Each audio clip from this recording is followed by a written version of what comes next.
The views and opinions expressed by the guests of the Inspira Podcast do not necessarily represent the official policy or position of any agency of the United States government or any organization, public or private.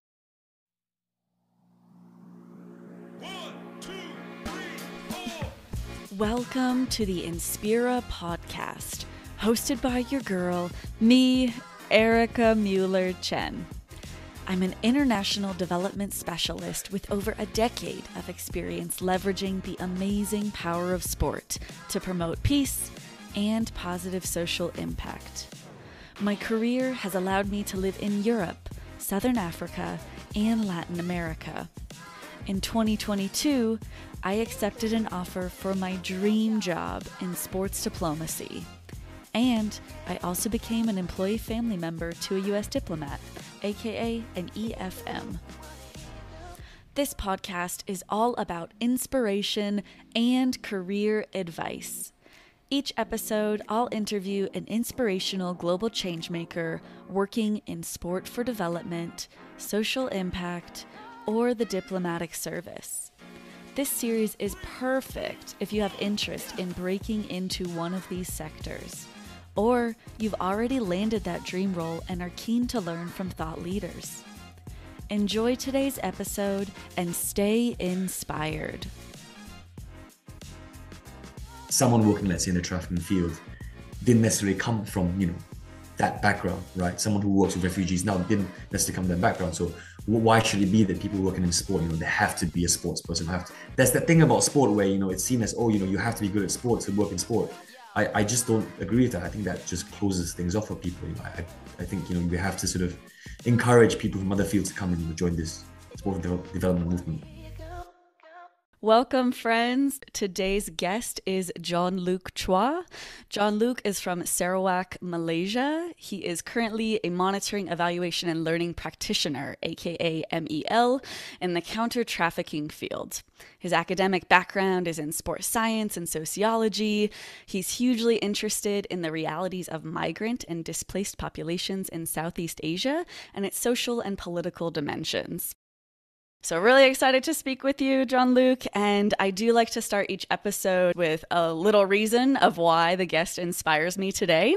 So I might hopefully flatter you a little bit here, but Luke, among your many impressive and meaningful academic and professional experiences spanning across Malaysia, the UK, Germany, and Southeast Asia, the one that motivated me to first connect with you is that you founded and co-host a podcast called The Sporting Spirit.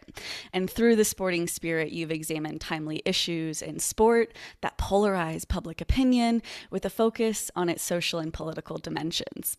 And when I was thinking of starting my own podcast, you were immensely generous and helpful sharing your insights and experiences with me, thus providing ample inspiration for today, as well as some support on my own podcasting journey. So thanks so much for that, and welcome to the show today. It's a pleasure to be here, Erika. Yeah, you're far too kind.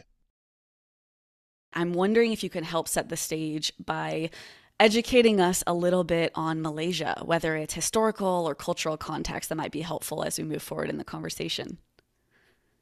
I know I'd only be too happy. So I come from, as you mentioned, I come from Malaysia, but I come from a part of Malaysia that's not often known. I come from Malaysian Borneo, which is the eastern part of Malaysia, not on the peninsula. It's sort of a totally different island, separate island. Basically, we have three countries on one gigantic island in Southeast Asia. I come from a place, I wanted to say a little place. It's not so little anymore. It's quite a sort of a growing city now. I think of around 500,000, 600,000. A place called Kuching in the state of Sarawak. I think most Sarawakians will tell you that they're most proud of the place they're from because of probably the nature. I come from, the rainforest. So if you've ever heard of orangutans, I'm from one of the few places on earth that have got orangutans. So very proud to be from, sort of a leafy kind of, I guess, growing city / big town. I think one of the things which culturally, as you said, stands out from where I'm from is that we're a very diverse population, whether it's from beliefs or culture, ethnicity. My family is mainly Malaysian Chinese. Malaysia, our audience don't know too much about it. Malaysia is made out of, many generations of migrants.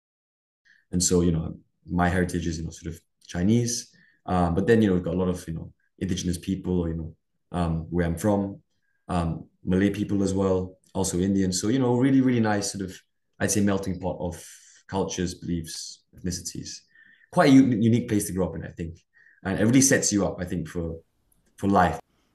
I love that. Yeah, your perspective is certainly shaped where that exposure is just normal. So you're like, yeah, let me see the rest of the world. That sounds great, and that's a lot of what you've been able to do.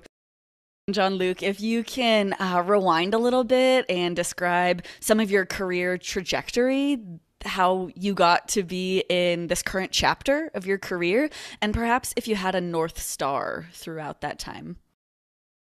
My life has been a bit unconventional from a professional perspective, anyway. I think starting out, as a sort of a teenager, or whatever, I always wanted to sort of work and be in sport. I always knew I was never going to be good enough, to play whatever sport it was. And growing up, I played football, tennis, and at some point I was like, yeah, I really want to be in sport, whether as a coach, but eventually, I decided to study sports science. And then from there, I spent, I think 3 years in England, where I had a sports science degree. I did a year sort of a placement year, they call it in England, which is sort of like, I guess, for listeners, it's sort of like an internship. So you do a year out, working in the field. And I work for a football club. I think maybe a lot of people would know the football club, Southampton Football Club, who play now in the Premier League. So I worked as sort of an intern physiologist for about a year. And after that, I sort of went back to university, did my final year. And then I had a lot of time to think, really, about my experience at the football club, where I want to be, what I want to do. Because one thing which people often don't know about sports science, I guess, is that it's a hugely broad field, right? It's not just, most people think, people who do sports science end up being, coaches, whatever, right? Gym instructors, things like that. But it's huge. It's very broad. So I decided to do a bit of traveling. I was lucky and fortunate to be able to do that. But, obviously I had to sort of fund the traveling. And so I decided to sort of take up English as a second language, sort of a course in teaching English as a second language, ESL for short, right? And I did this course for about 3 or 4 months. And I sort of applied for a bunch of jobs. Oddly enough, I sort of got a job where I think in the beginning I wasn't too keen on going to, which was China, even though, as I said before, my heritage very much is sort of Chinese. But, I thought to myself, I probably want to go somewhere even more sort of, I don't know, far away, exotic, even though I've never been to China, right? But that really set me on my way. I think my experience in China, teaching English for a year there, and then sort of then getting into sport for development, which I'll touch on a little bit more later on. I think that those 2 years in China couldn't have been more formative, to who I am today, I think, yeah. Let's dive into sport for development. When did that enter the picture for you, and what did that look like practically? Were you seeing sport for development in your life, or were you reading about it? I think the funny thing is until I went to Shanghai, I I never had it never occurred to me that sport could be used within sort of a development setting, let's say, right? Or any purpose other than high performance. So the first time I actually encountered it was in Shanghai, my second year in Shanghai, when I was in China. And it really came by chance as well. After teaching for a year, I decided, okay, I wanted to sort of get back into sport. I decided that, I mean, my feet was getting itchy again. I had this urge to do something to do with sport, anything to do with sport. So I applied for a couple of things, and one thing led to another, and this opportunity came up to work for this tiny sport for development outfit. And when I say tiny, it was pretty much made of two people. So it's the founder of this organization, a Frenchman, and his at the time fiance from Guangzhou in the south. So both of them were living in Shanghai. And this organization was called Fit Hearts. I think they still do some stuff in Shanghai. I sort of lost touch with them.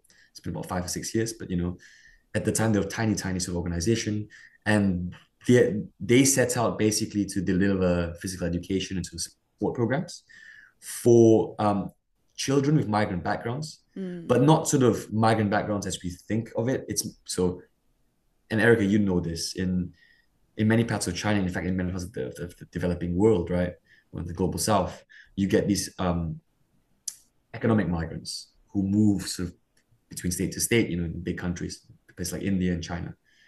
And so, these sport programs are targeted for those sort of demographic of kids because often what happens was their parents move to a big city. These people would bring their children along with them. They'd often be from sort of lower socioeconomic backgrounds, and their kids obviously wouldn't have that much access to, physical activity or sport facilities. So that was the target group, quite a niche target group, but it really did also open my eyes to this sort of, I won't call it an issue, but this sort of phenomenon of this wave of economic migrants moving from small townships in the outskirts of Shanghai or further from rural China to the major cities, be it Shanghai, Beijing, Guangzhou, all these places. So yeah, that's really where I got some exposure to sport for development, or sport as a tool for development. I understand that a lot of your interest today is now centered on sport, migration, and development. Was it related to that experience specifically? Because it sounds like those three things were right there in China for you. Absolutely. And I've sort of worked on several things now. I'm lucky enough to work on several projects now to do with whether it is migrant populations, refugees, displaced populations, and I think that sort of my interest really stemmed from that point. I can say that in the beginning, I maybe didn't really understand sort of the whole phenomenon of migration and how moving sort of impacts people, but most importantly, I think young people, right, who are seen as sort of a vulnerable population. And yeah, I think from that year in Shanghai, it really sort of opened my eyes up to sort of the role that sports can play, in social inclusion, in psychosocial well-being, all these types of things, all these intangibles that maybe you can't really measure. But yeah. And then you go into measurement. Yeah, no, sure, and then and I end up in measurement, yeah. And walk me through a little bit about your observations in different locations, because since you have lived or worked or traveled to different countries, specifically the sport for development lens, have you been able to observe anything unique to different places or any trends that might be similar across different places? What has that looked like? I think first and foremost, and it's a very boring one, right? I think it's sort of more from an operational level. I think generally sport for development programs, whether it is in the global north in a place like Germany or in the global south say in a place like Malaysia, maybe not a great example, but probably loads of more programs in places like India. The issue that sport for development programs have is one of sustainability. And I think first and foremost, actually funding, just funding to begin with. Often these programs start off, with loads of volunteers, and I think it's not that dissimilar to other development programs. But I think right now, sport for development programs have sort of gained more traction. But I still feel that often I feel like sport programs have to be sort of justified in a way that other development programs don't have to be, if that makes sense. There are a lot of sort of development programs which historically have been implemented and people know about them, know how to measure them. And I think in sport for development, that's something which is lacking. I feel that obviously things are getting better. I think one important thing to mention also is that people who have not traditionally been involved in sport, who maybe have more traditionally been from the development sector, have moved into sport, and I think that's can only be a good thing. To sort of have that transfer of knowledge in terms of methodologies, whether it is from an MEL perspective or simply from sort of an operational running day-to-day activities perspective, right? Because often, I think as we all know, sport for development programs, organizations are run by people who love sport, but maybe don't have that sort of wider knowledge of how to run an NGO or a business or that sort of thing. Yeah, I've seen and felt that myself in terms of pathways or entry points to this sector. It's a lot of sporty people, and there's nothing wrong with that. And I identify with that myself, but I agree with you completely that there's so much value in having folks with different skill sets, different backgrounds, different specialties, different passions, because in the end, sport is simply the tool. It's not necessarily the end result or the goal. It's simply a mechanism. So the more diverse experiences and specialties can only enhance that, right? At least that's my opinion. No, absolutely. I can't agree more. And I think, I think, and I'm often, and on my podcast as well, and we're often very critical of sport for development, in that way. And I think it's important to be critical in order to obviously, hold, donors accountable, programs accountable. I think an important thing to remember is that I think, someone working, let's say, in the trafficking field didn't necessarily come from, that background, right? Someone who works with refugees now didn't necessarily come from that background. So why should it be that people working in sport, they have to be a sports person, have to have performed at a certain level of, you know what I mean? I think that's the thing about sport where, it's seen as, you have to be good at sport to work in sport. I just don't agree with that. I think that just closes things off for people. I think, we have to sort of encourage people from other fields to come and, join this sport development movement. Quick break here to highlight what I consider to be a fabulous resource that I've created for any listeners out there interested in learning more about the sport for development and peace sector. You've come to the right place. In addition to Inspira Podcast episodes that you can listen to, I've created a written resource that you can read, which currently has over 90 items I've curated from my own experience and vetted with other experts in the field. These include databases to find award-winning organizations, links to reports, books, and research, as well as recommended newsletters and recorded webinars, all Sport for Dev related. I encourage you to have a look. You can find this resource by visiting my LinkTree, listed in each episode's show notes, then clicking Erika's Global Resource Hub. That's right, Erika's Global Resource Hub. If you like what you read and what you hear, I'd love it if you could give Inspira a 5-star review on your chosen podcast platform and write a kind review. That would be so energizing for me, and it would help Inspira reach more ears. Thanks, and back to the show. 3, 2, 1, yeah. When I was learning about the sector, in terms of pathways, and one was a strong emphasis on monitoring and evaluation, or Erika, if you can learn what M&E is, you can write your ticket into this organization. And was that similar for you? Kind of how did you decide or fall into this niche of monitoring, evaluation, and learning? And is that something you'd recommend for people? I think it's really funny because I've never worked in M&E in sport per se, not for me anyway. So all my experiences in sport for development actually have come at the grassroots. So more in the first case I was talking about, so I've always been sort of close to the ground, either as a coach or direct sort of program implementer, but never sort of, behind sort of the scenes and stuff like that. But I would certainly say from an M&E perspective and MEL, there's all sorts of names these days, right? Mueller officers, MEL officers, whatever you call it. But basically monitoring and evaluation is certainly a very much sought after, people with those skills, let's say, I think will find a lot of opportunities in the development world in general, whatever it is. I think whether it's sport for development or otherwise.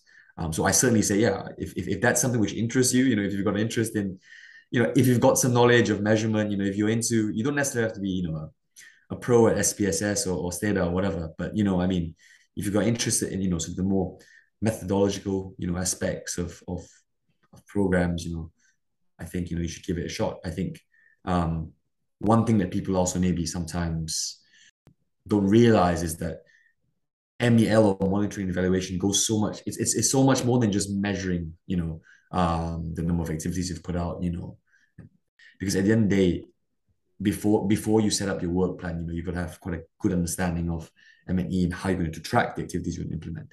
So I think an understanding of M&E essentially sets you up then to develop programs, quality programs that actually serve the needs of your beneficiaries or participants. And I think we're seeing that, definitely in the trafficking field very clearly. And I think that probably applies as well to sport for development. John Luke, that's such a good point that you made, and I'll try to repeat it in my own words. I think you were saying that once an individual has some knowledge around how to monitor and evaluate a program, these insights will also allow them to understand how to design and develop an impactful program. So, MEL skills really serve a person in a variety of ways. I'll also add that I believe the main reason I received advice to familiarize myself with M&E or build that skill set within the wider sport for dev sector is because demonstrating impact through data is so important to an organization. And that could be done via participation numbers or surveys around confidence or case studies around positive behavior change. The list goes on. And that information can then be used in funding applications. So M&E not only serves someone positively in their career opportunities and understanding of program design, but it really, really serves an organization in identifying their strengths and weaknesses and then showcasing those strengths to funders. What does M&E or MEL look like practically on a day-to-day basis? Yeah, I think the core aspects of an M&E or MEL job is tracking, the impact, the deliverables of, a specific program you're running, right? And how that looks like day to day is essentially, I think you develop loads of different, tools to measure these, programs, surveys, questionnaires, things like that. There's of course also a research element. A lot of M&E or MEL officers, are the ones that sort of guide research projects, develop methodologies, things like that. But I think beyond that, I think you're also involved in, I think, generally just advising everyone else, because everyone comes to you and says, hey, will this program achieve this indicator? What does that mean? And how can I increase my numbers? And you can get, sort of loads of different, requests of people and stuff. So I think, yeah, I think it's a really interesting job, even though it doesn't seem the coolest job in the world, when it's to do with numbers. But I think there is sometimes a misconception that it can be a boring job. I don't think it's boring at all. I think there's a lot of challenges and all sorts of different, I think, yeah, aspects that you have to juggle. John Luke, I'm sure you and I recognize the value of M&E. Yeah. A million percent. Talk to me about the challenges. You hinted that there are quite a few, specifically in programming. Yeah, I think, to speak very generally, but, my experiences so far, as I said, has been mainly in trafficking. But I think, this is all across the board. I think sometimes there is the tendency to sort of measure for measure's sake, to have all sorts of indicators that don't really measure anything, but they look good on paper. I think one thing, one big sort of pet peeve, and that we have at work at the moment, small M&E team, is to do with policy and advocacy indicators. You get indicators like number of policies strengthened and things like that. And if you think about it, as a small project, a program that runs for a year, even if you manage to sort of somehow say that you've strengthened the country policy or whatever, a policy from within a ministry or whatever, it's really hard to attribute that change to what you're doing, right? So my point is that sometimes I think indicators can be quite far-reaching, and they sound really good, and maybe donors want them, but they're just not realistic. And it's hard. Then it essentially sets you up for failure. I think, and in that way, you do need some understanding of M&E to sort of push back a bit. I think it's sort of a two-way street, right? Donors want to see certain, targets being achieved, indicators being achieved, but at the same time, I think CSOs, NGOs, need to understand that what they can give and what they're good at, and play to those strengths. And I think that's where an understanding of indicators and all those technicalities comes into play. I'm less familiar with the human trafficking field. Can you tell me how you navigated those opportunities and why that work is important to you and should be important to others? When I was in Germany, I got the opportunity to work for this organization, an advocacy organization that works within the issue of sports trafficking, but in particular football trafficking. And for the listeners who are not probably not aware of the issue, so sports trafficking essentially is sort of trafficking by means of through sport. Um, for example, in football, this happens when you get footballers often from parts of the African continent, from South America, who are promised contracts, lucrative contracts, and these are often young, mainly boys at the moment. But we are seeing, of course, girls as well increasingly because a young boy of 16, might get promised an opportunity in Europe by a scout, as we call them, or an agent. And this scout or agent, is pretty much just a bogus agent, not really anyone, who has any good intentions. And long story short, this person, this agent would bring this young player into usually Europe because that's an attractive destination for young sports people, especially footballers, especially African footballers. And then, often these footballers are either just abandoned there and then because the agent would have already taken loads of money off the young player on the pretense of sort of visa, and accommodation fees and XYZ. Or on I think on sort of in a different way, the agent could pretty much sort of traffic the young player to sort of a different industry. It could be in construction work. We've seen also sex trafficking of young boys, or all sorts of sort of nefarious activities. It's not a nice picture, but I think my point is that it's a thing. Sports trafficking is a thing. Are there any best practices around safeguarding or preventing or identifying and then preventing any existing trafficking, especially in sport or mega sports events? I think one of the big things now in sport is safeguarding, right? I think in everyone's lips, safeguarding, especially with some of the scandals that have occurred in the last 5, 6, 7 years, right? Further even, talking about in US and gymnastics. Recently we heard the story of Mo Farah, very high profile case, and he came out saying that he was pretty much trafficked into the UK at a very young age. So it's gaining traction and attention. I think one of the things that I think is reassuring is that there is this global movement now to improve policy that that govern safeguarding, particularly of younger athletes. I think that's something which maybe wasn't discussed too much, say 20, 30 years ago. So I think that for me, that's that's a best practice. And I think second, there's a lot more research going into it as well. I think, for example, sports trafficking, I think wasn't a thing that was talked about, really wasn't a thing that was researched, even though I'm sure it has a history of 50, 60 years. But I think only now in recent years, there are a lot of academics, really good universities, investigating this, given the opportunity as well to investigate, right? So you got to give credit to the funders, universities for having an interest in this.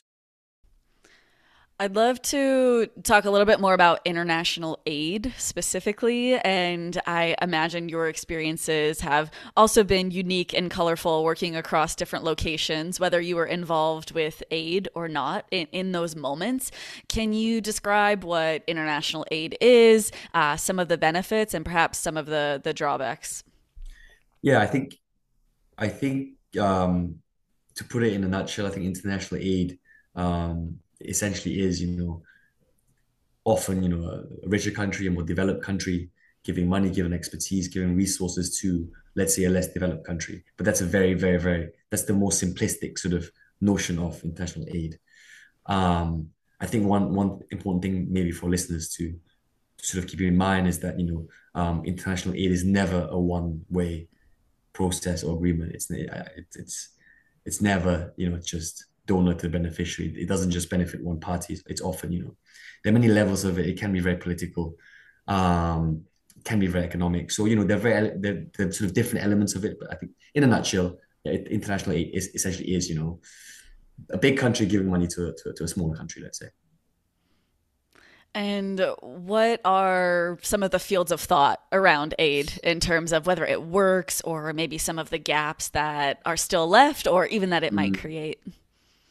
Yeah, I mean, I think that's we can have a whole discussion around this. I think my thoughts are that I think international aid in and of itself is not a negative thing.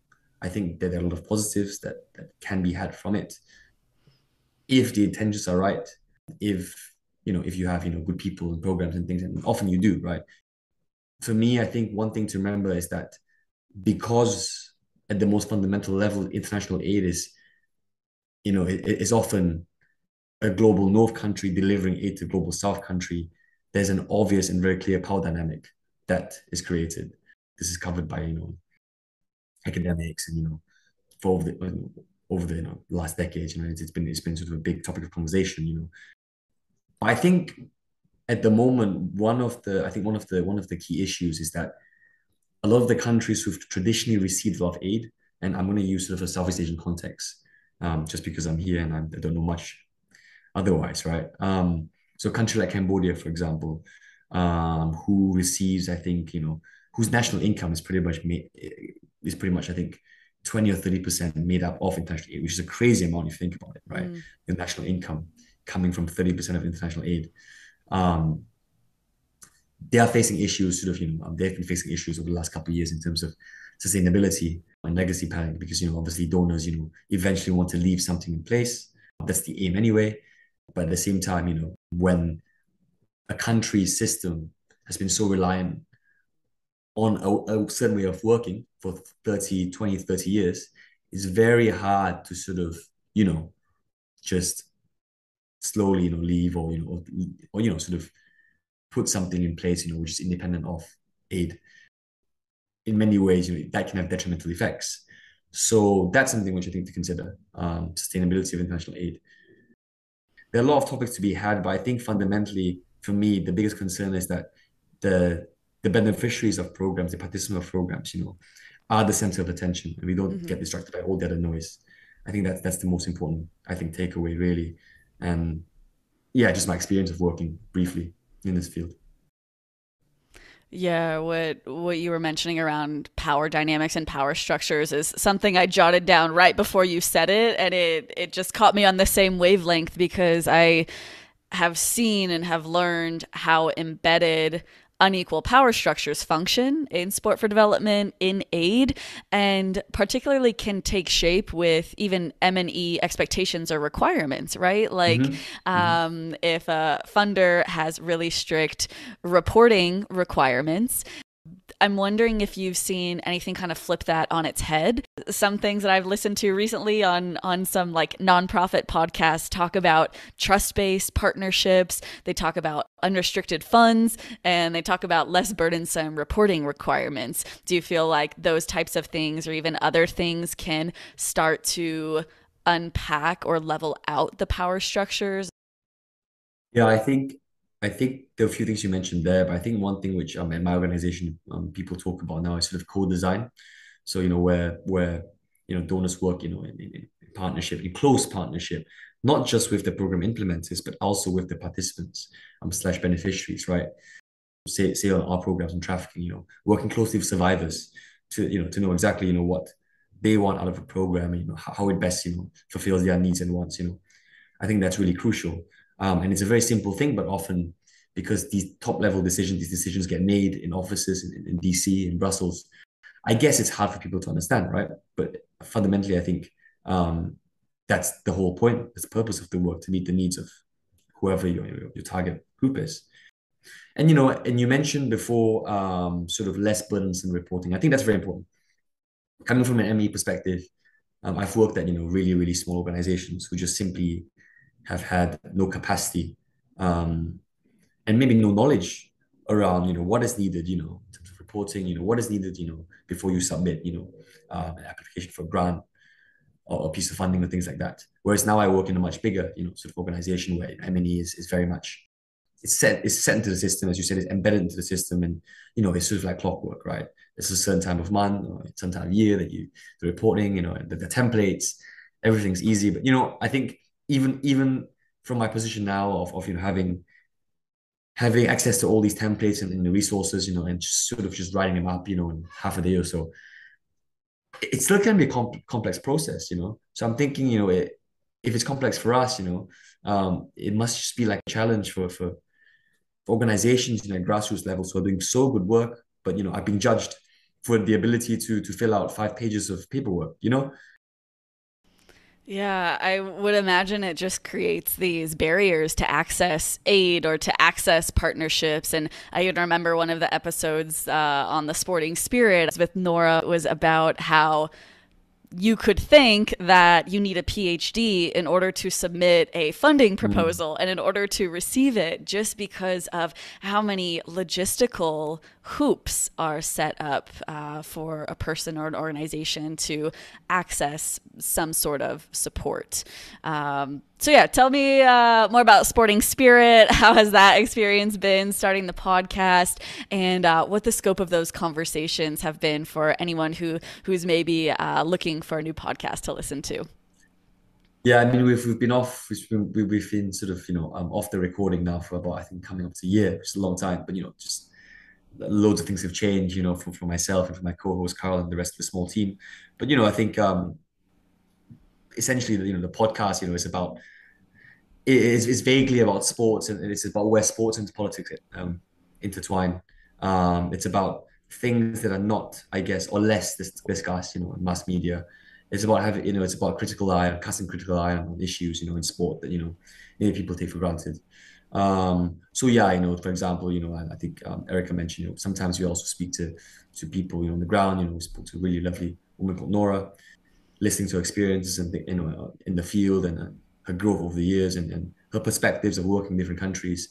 So we do those sort of episodes, but we also do sort of more thematic episodes, around gender inclusion, around sport, and Black Lives Matters. One of our first episodes. So a whole range of things, but I would say vaguely, within the realm of sport politics.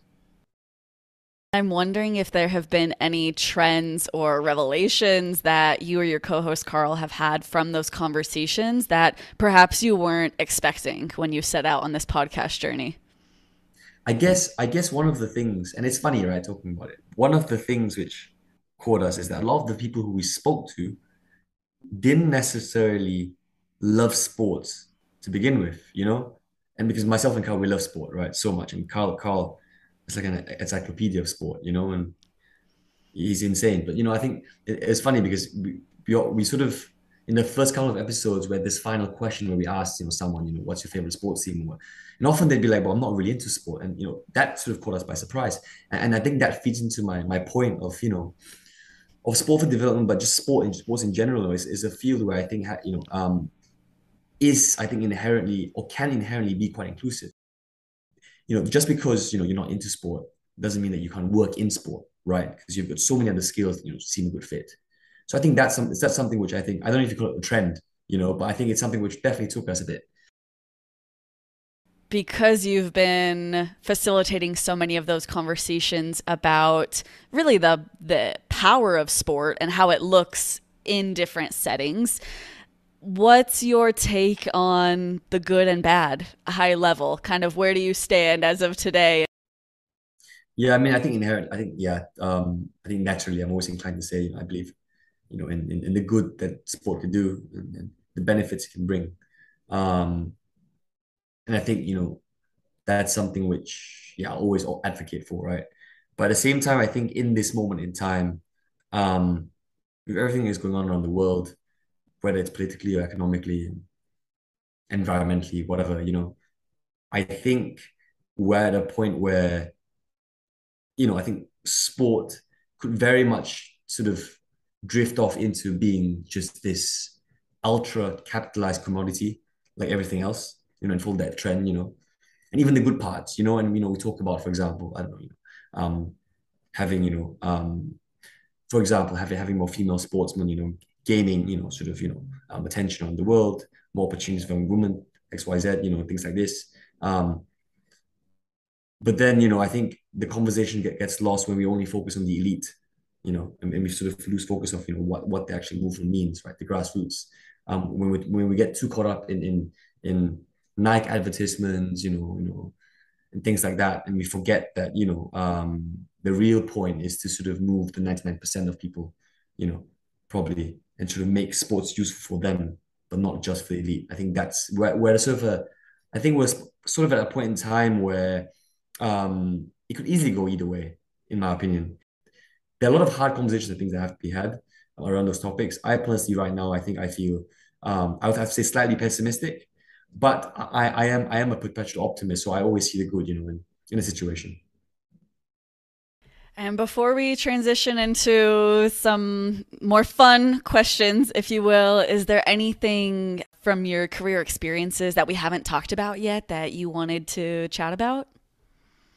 I think we've pretty much gone through quite a lot. I mean, we've chatted loads, but yeah, I think just maybe our final word is that I think I personally my and this might sound a bit cringy, but I think personally my sort of ethos is that you should never kind of rule out anything, um, whether it's in life, or in professional life, right? I think you should always just be open to opportunities because you never know, where that will lead you. And that is really, really, I think, something which has benefited me up to this point anyway. Mm. Do you think that you could see yourself working in aid or MEL or sport for development in 10 years? Or based off of your non-conventional path, Yeah. are you just kind of thinking that you could end up in a different sector if that's what calls you at that time? Right. Yeah. That's a good question. But at the moment in my mind, and for a number of years now, actually, I've always wanted to pursue like my PhD. Mm, So that to me that would be the next step. When I'm not sure, but that certainly is on my mind. And academically anyway, my focus would certainly be on sport for development and probably mm. where sport crosses with migration somewhere there. So to answer your question, all three really, right? All three things you mentioned, probably come together in some sort of complex mixture. Maybe in PhD form.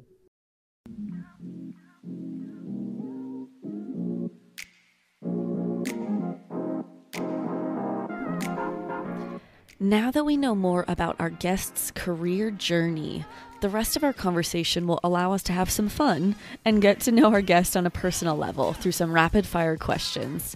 We'll then start to wrap up with pointed questions focused on advice and how our listeners can transform interest into action.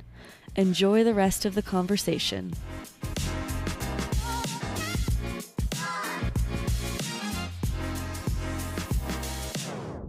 Favorite non-sport hobby? This is a tough one. I have to say music. Hmm. Do you play any instruments? I do. So I grew up playing the violin, but I sort of play the guitar as well. But I mean, generally music, as a pastime, listening to music, 'cause I like collecting records as well. I haven't got a big Mm. collection, but I just love music and being able to go to gigs and things like that as well, like after 2 years of not being able to. So just everything about music. What's your favorite genre of live music? That's a good question because often people ask, what's your favorite genre of music? But live music, I have to say, just good old rock music. I think, Mm. I think indoor rock concert is, yeah, I think that would be it. I think just really, really good vibes. Favorite food? I have to say Malaysian food. Yeah, no bias. How would you characterize Malaysian food? Eclectic, as I said, before, we're sort of melting pot of, Chinese, Malay, Indian, indigenous, whatever. So you get a bit, slightly spicy, but really, Hmm. really, just really tasty food because so many spices, from all over. So yeah. Yeah, you're making me hungry. You mentioned Malaysia can be a good place for outdoorsy people because of all the Yeah. green. Are there any Yeah. other cities or countries that are high on that list for good for outdoors? It's funny. I think people might not think about this too much or not think of this country, but I think Germany because in Germany, so I love just sort of going into the park and just playing like random like random sports. If someone's playing badminton or whatever football, in Germany you get these like amazing ping pong tables, outdoors like Hmm. wherever you go, like thousands of them, and I find that amazing because I didn't even know that people in Germany play ping pong then. You know what I mean? Like maybe a bit Yeah. naive. That was a bit more, sort of, yeah. Because if you go to China, you don't see that much. People play badminton, but not really ping pong and stuff. So that aspect. I think in Germany, every other park you go to, someone's playing frisbee, someone's playing whatever. They're playing something, which is great, I think. And I love that aspect of Germany. Why is Liverpool football your team? Um, because my father supported Man United, which the direct opposite of Liverpool. There's rivalries, and I think when I was maybe 6 or 7, like we're watching TV, and I don't know, like I I've always had this sort of like this rebellious streak maybe, you know. I was like, yeah, whatever my father's supporting, whoever he's supporting is always he's going to be the opposite, definitely going to be the opposite. So, yeah. Okay. Okay. Thank you. Thank you for playing. Yeah, fun stuff. It's fun to hear about your music background. Yeah, that's really interesting. Curious, has that intersected at all in your professional work? I mean, you hear about catalysts for social change, and music can enter the conversation. Has it entered the conversation for you at all? No, I mean, I'm not that talented enough, but I would love for it too. I think, as I say, I think sport and mute, there are many, again, Hmm. being fields which evoke strong emotions, and being fields with very sort of low thresholds that have this sort of inclusiveness aspect, right? I think they can be great tools, whether it's in development or just generally, in life, as conversation starters. So yeah, yeah, why not? I'm not saying that I'm going to be like a record producer or something or be in a rock band, but if I could, I would most definitely, yeah, like try and sort of combine the two. Yeah, yeah, that would be cool. I don't know if I've seen many sport and music organizations, but I do have a friend who it's US based, so they kind of look at standardized testing like Right, SAT, right, but they use right. rap music and vocabulary from those songs, the clean versions, to learn what Yeah. certain words can mean, especially like SAT words. So I think that's a Wow. cool angle to engage, especially young people. For sure, for sure. That's really innovative. Yeah. Special shout out to Austin Martin, the founder and CEO of Rhymes with Reason. I'm wondering, where can folks go to learn more about sport for development? Um, my go-to point is always for resources and things like that. Sportdev.org. That's a Hmm. really, really good one. What about academic programs, whether they're short term or long term? Which sport for development focused ones have you heard of or heard good things about, hopefully? I was fortunate enough to go to two really, I think, two really sort of specialist institutions for sport, right? One Loughborough, big university, not just sport university, but big university in the UK in the Midlands, and now I think they're starting to have again some social science sports degrees. But for sport for development, so I was lucky enough to do my master's in a place called the German Sports University. In German, it's called Deutsche Sporthochschule in Cologne, west part of Germany. That was a really great experience. It's a fairly young course. I want to say less than 10 years old. For me, that's still quite young, in academia anyway, right? Because yeah, courses have been taught for like 50 years. But, sport for development is a young field. So yeah, those two. I know in Brighton as well. There's a really good course. I've heard very good things about it. One thing for people sort of maybe considering the economic aspect, if you study in Germany, you pretty much pay nothing. Mm. Per semester, you pay 250 euros. I don't know which is, yeah, $200 or whatever. And that's for like access to, I mean, you get like a bus ticket of that, like a train ticket of that, so it's not really, you get your accommodation, sorry, your transportation paid for and stuff like this, and access to the facilities for university and all these things. So yeah, you pay probably like what, 1,000 euros a year, compared to, say, I mean, in Loughborough and in Brighton, for both international and students from the UK, you pay upwards of 8,000-9,000 pound, I think. Probably a lot more for international students. So something to consider. I certainly had to consider that. Yeah, it's a great tip. And I don't know if this is true or still true, but I also heard that in Germany, when you're studying, potentially the timelines can be more gracious. So you can have much more time to finish your So degree and you just pay a fee to stay enrolled. So it can be really flexible for your it life or is. family experience. So if that's true, man, we're all moving to Germany. That sounds great for education.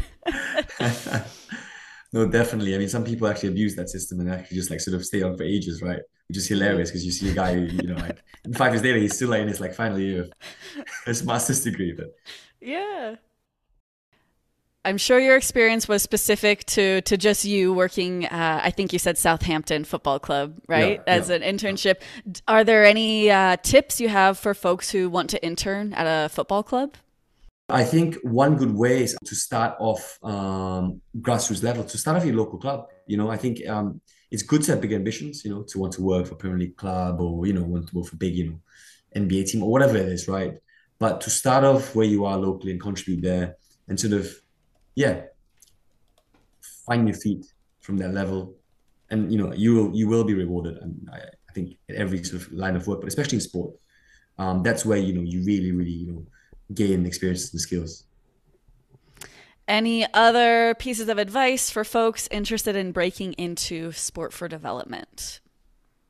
Um, be prepared to work a side job because it's a real hustle. 100%.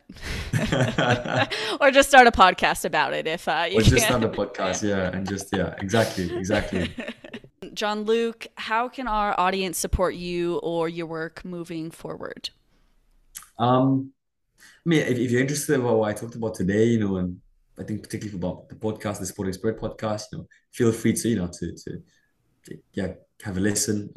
We haven't had a new episode in a while, but we have quite a lot of content on there, and hopefully, it's interesting for you. Because we certainly have fun making it. So, yeah. I'd love to ask you who inspires you, John Luke. It's not one person, but I think it's just more family. I think both my mom, my dad. But if I had to pick, it would be my mom. My mother. Just all around superwoman. Thankful to have. Thank you so much for listening to today's episode of the Inspira Podcast with Erika Mueller Chen. I really hope you enjoyed the episode and found it useful. Be sure to check out the show notes for links and resources. Specifically, my LinkTree is there with tons of awesome information. Feel inspired to take action today? I've got 3 action steps you can take right now because your girl likes calls to action and the number 3. So here goes. Number 1, follow the podcast on your chosen podcast platform. Number 2, share your feedback with me through the listener survey listed on that LinkTree. And number 3, tell just one friend about this podcast so they can give it a listen too. And do I have any overachievers out there? I've got a bonus action step, which is to consider supporting me and making sure this passion project prospers. So, number 4, follow the link to buy me a coffee. That would be pretty amazing. Until next time, stay inspired.